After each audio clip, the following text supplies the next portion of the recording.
네, 여러분 안녕하십니까. 뉴스 빅5 시작하겠습니다. 오늘 함께 하실 세 분 먼저 소개해드리겠습니다. 추진봉 성공회대 교수, 임방글 변호사, 김남국 변호사 나오셨습니다. 어서 오십시오.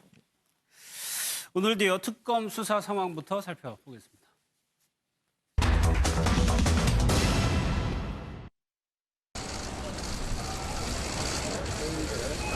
김경수 지사에게 왜 드루킹 일당 소개하셨습니까?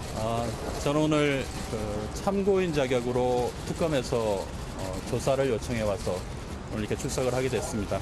조사가 진행된 이후에 알려드리고 또 특검에서도 내용을 여러분들께 말씀을 드릴 겁니다. 고맙습니다. 측에서 받은 200만 원은 다른 목적이 있었습니까? 잘 갔다 와서 이야기 드리겠습니다. 댓글 조작이나 시연에 대해서 보신 적 있으세요? 예, 죄송합니다. 예.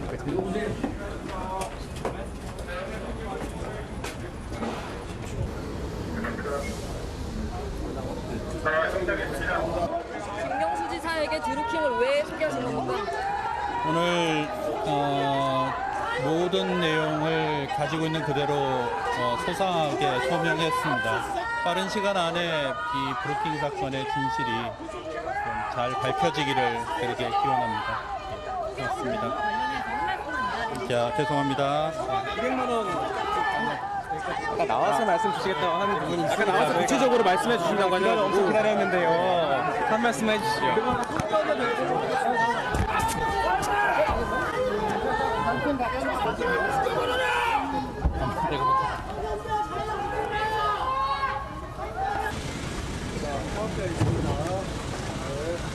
자, 우리 지금 투팀이 들어왔습니다. 이 김종원 씨가 이제라도 김경수 지사 소개받으실 때 어떤 목적이 있으셨어요? 간담회 사례비 명목 왜 200만 원 다른 목적 있었나요? 몇 동안 조사 중인데 한 말씀 해주시죠.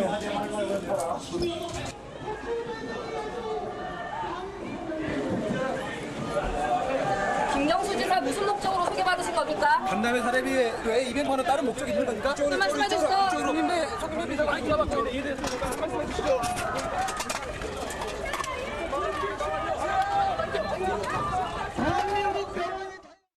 송인배 비서관, 드루킹 모두 별다른 얘기를 하지 않고 있습니다. 지금 특검에서요, 진술을 두 사람 다 번복하고 있다는 보도가 나오고 있는데 일단 김경수 지사 같은 경우에는 샌다이 총영사직 추천 안 했다고 그랬거든요. 그렇죠. 근데 좀 중앙일보 보도를 보면은 바꿔서 애매하게 표현을 했습니다. 그러니까 지금 이제 언론의 보도 내용만 가지고는 우리가 완전히 단정지어서 얘기할 수는 없을 것 같습니다. 다만 이제 언론 보도에 흘러나온 내용을 보면 샌다이 총영사직이라고 명확하게 얘기하지 않았고 인사 추천을 했을 수도 있다 이렇게 얘기했다고 보도가 되고 있어요. 물론 저거는 특검이 밝힌 내용이 아니니까 정확하게 어떤 얘기를 했는지는 우리가 알 수 없습니다만 그걸 입장 바꿨다고 얘기할 수도 있겠지만 반대로 얘기하면 그냥 김경수 지사는 지금까지 계속 동일하게 했던 얘기가 뭐냐면 인사 추천을 할 수 있다 누구나 그렇게 지금 본인은 얘기했기 때문에 본인이 만약 저런 얘기를 했다고 하면 인사 추천했을 수도 있다라고 얘기했다고 하면 일관되게 주장해왔던 인사 추천에 대한 어떤 일반인도 누구나 인사 추천을 할 수 있다고 하는 그냥 평범한 어떤 뭐랄까요 내용을 얘기했을 뿐이다라고 주장할 가능성이 있다고 봐요. 그러니까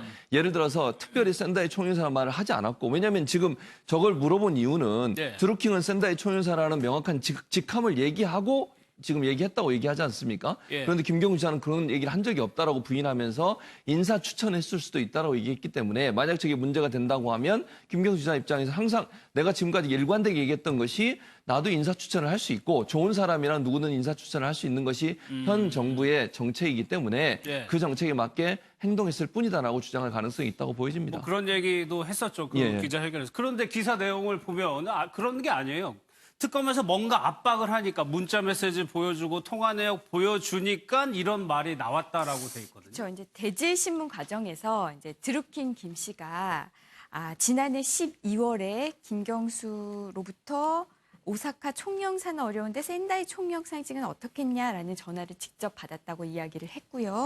또 이 드루킹 측 관계자가 김 지사가 분명히 샌다이를 언급을 했었다. 그러니까 샌다이라고 언급을 하니까 그때 이제 드루킹이 거기에 대해서는 좀 거부했다. 뭐 이런 좀 구체적인 진술을 했어요. 근데 그 전부터 김경수 도지사는 그런 샌다이 총영사실 제안한 적이 없다. 일관되게 혐의를 부인했었거든요. 근데 이제 이런 반대되는 진술이 나오니까 이제 특검 측에서는 드루킹과 지금 이 김경수 도지사가 서로 나눈 그 통화 내역 그리고 모바일 메시지 내용 이런 거 보여줬단 말이에요. 네. 그 다음에 나온 말이 이제 앞서서는 그러면 내가 인사 추천은 했을 수 있습니다. 나는 그냥 포괄적인 의미의 인사 추천인지 아니면 예. 제가 일본 센다이 총영사 자리로 인사 추천은 했을 수 있습니다라는 것인지는 아직 좀 불명확한 것 같아요. 근데 언론 중요한 거는 보도마다. 뭐냐면 이런 것들이 공직선거법 혐의로 이어질 수 있느냐 여부잖아요. 그렇죠. 그게 이제 중요한 건데요. 특히 이제 6월 지방선거의 경우에는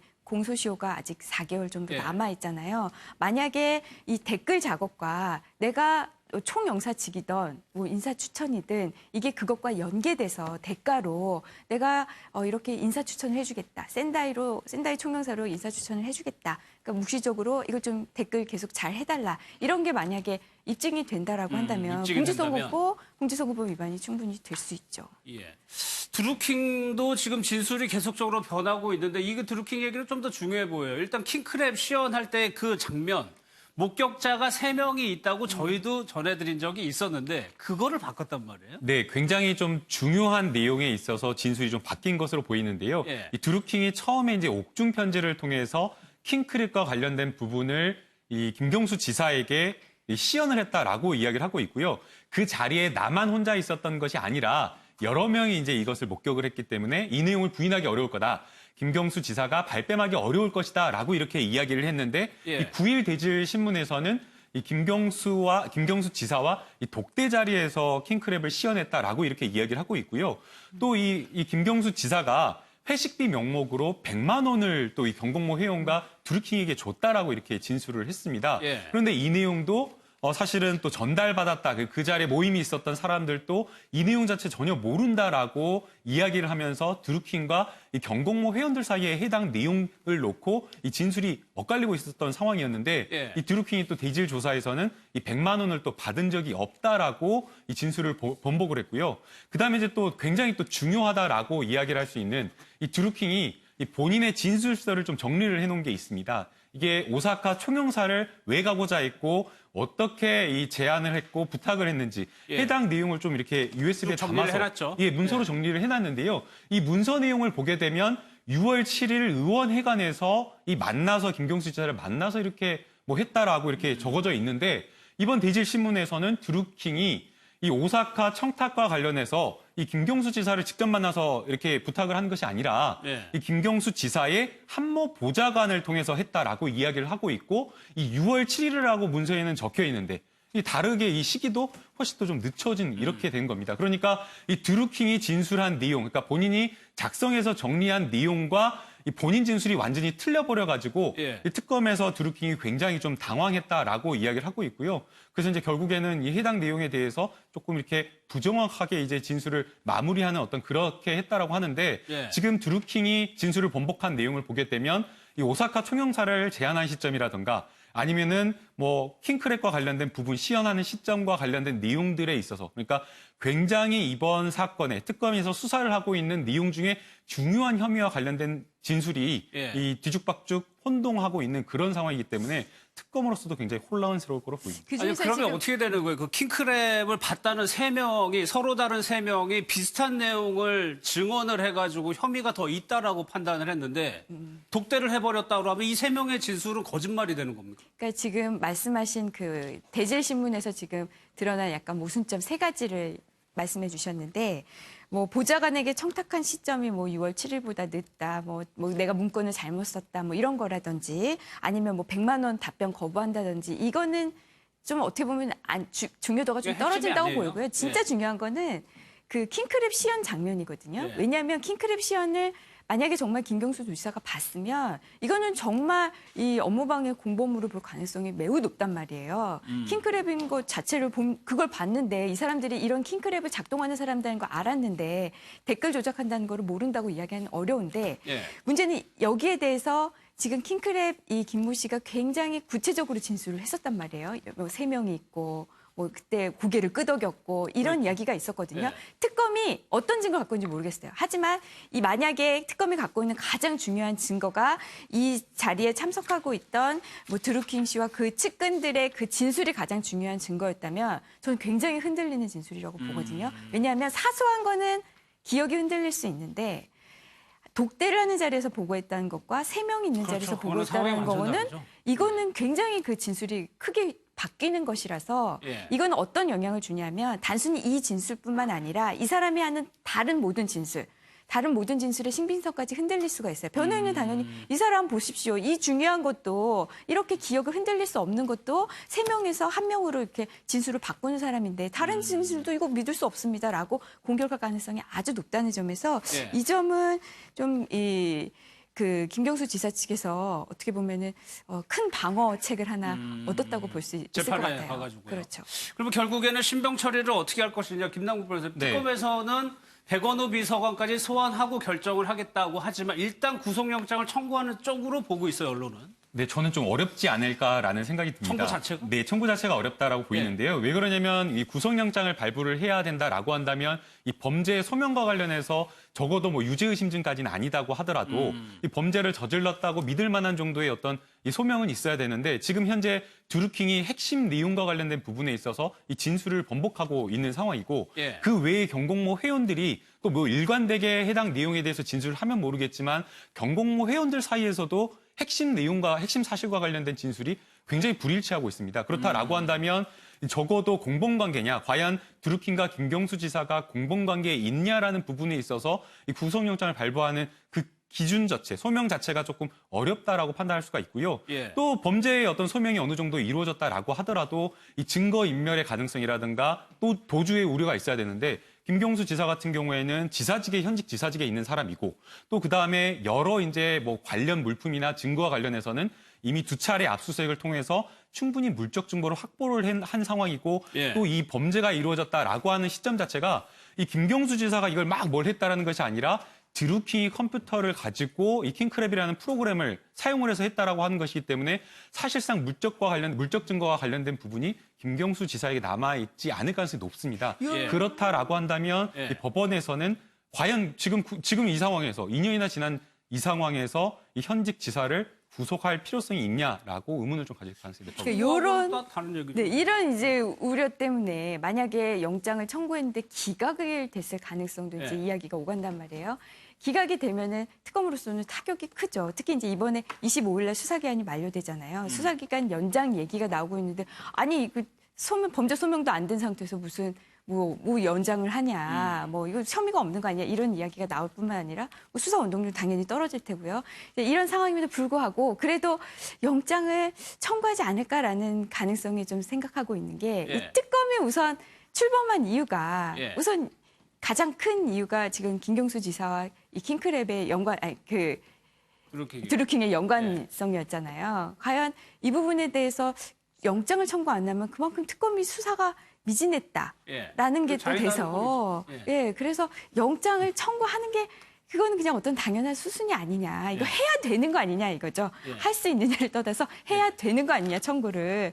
그래서 청구할 가능성도 저는 점쳐지고요. 특검은 또 얘기해요. 우리가 드루킹 그 진술만 듣고 우리가 뭐 지금 혐의가 있다고 얘기하는 거 예. 아니다. 다른 혐의를 입증할 만한 자료가 충분히 있다라고 지금 언론에서 나오고 있거든요. 예. 만약에 그게 사실이라면 영장 청구할 수밖에 없죠. 예, 의견이 이렇게 상반되고 있습니다. 근데 또 다른 사건이요. 김경수 지사가 폭행을 당했단 말이에요. 네, 그랬죠. 이 부분에 대해서는 지금 경찰 수사가 되고 있다는 소식이 안 들려요. 뭐 거의 없죠. 경찰이 뭐라고 얘기하냐면 예. 수사 입건을 했는데 김경수 지사의 의견을 좀 들어보려고 기다리고 있다 이렇게 얘기하고 있어요. 왜냐하면 이게 폭행을 당한 사람이 처벌을 원치 않았을 경우에 그러니까 반의사 불별죄잖아요. 그러니까 만약에 폭행을 당한 사람이 나는 처벌을 원치 않는다 해버리면 이 수사가 이제 다른 방향으로 갈 수 있잖아요. 근데 김경수 지사 입장에서 아직 입장을 밝히기 있지 않아서 경찰은 기다리고 있다 이렇게 지금 발표를 했거든요. 그러니까 다만 저는 한 가지 좀 지적하고 넘어갈 부분이 뭐냐면 언론의 보도 태도라고 저는 생각을 해요. 예. 그러니까 김성태 원내대표죠. 현재는 원내대표죠.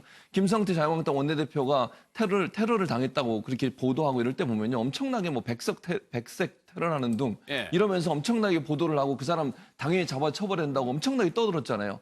근데 김경수 지금 지사 저러고 나서는 그냥 해프닝으로 끝났다 이렇게 보도하고 끝나버려요. 예. 그러니까 예를 들면 여론이나 아니면 보도의 내용들이 보면 너무 차이가 난다는 거죠, 사실은.